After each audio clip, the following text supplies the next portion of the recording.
Glad to have you with us here on this Wednesday as we again want to encourage one another in the Lord. And we can always be encouraged. There's a lot of talk about prophecy in these days, and understandably so.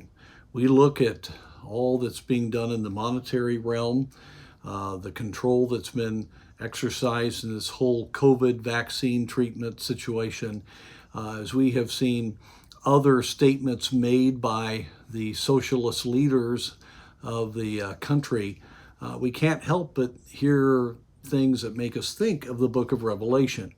We've got to be careful to just feel that the rapture is going to occur for sure very soon. We know that could happen any time. It is ready to occur, but with God, time can still go on. A day is 1,000 years. And he's not willing that any should perish, so we don't know when it's going to happen. But it's understandable that we are thinking along that line. And I can't help but think of Ezekiel 38 and 39, which speak of the great battle that will occur in the first part of the tribulation. Gog and Magog. Certainly seems that it's Russia and those confederate with it, and some of the European countries will come down upon upon Israel. And Israel will be unwalled. They will have had a peace treaty with the Antichrist. And God himself will step in and defend Israel.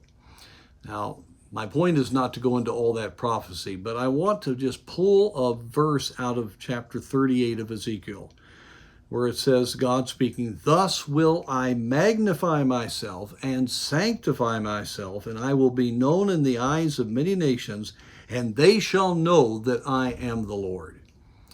Now, I can guarantee you, if we could see what will be going on in that day, you have the power of the Antichrist, you have the unbelief of Israel, and you have these northern countries coming in with great power. I mean, the whole thing seems to be totally out of control, but then God steps in. And he says, when I step in, the nations will know that I am the Lord. In fact, you go through the rest of the tribulation, everybody knows that God is who he says he is. They have just rebelled against him. And he will magnify himself and sanctify. That means he will set himself apart to be the God of heaven. And he will be known in the eyes of many nations. What would seem like, if we were to see it, a terrible, terrible situation will be used by God to make his name glorified.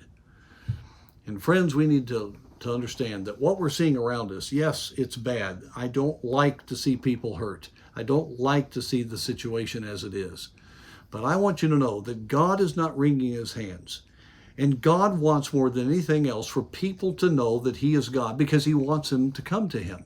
And that's why in this church age, which has not ended yet, God can take these very serious matters. And if we'll be obedient, we can be part of having people know that he is the Lord, having him set apart in their minds as being the King of heaven. And so let's have that kind of heart. Let's not be thrown by what's going on, but let's realize this is the opportunity to make our God glorious.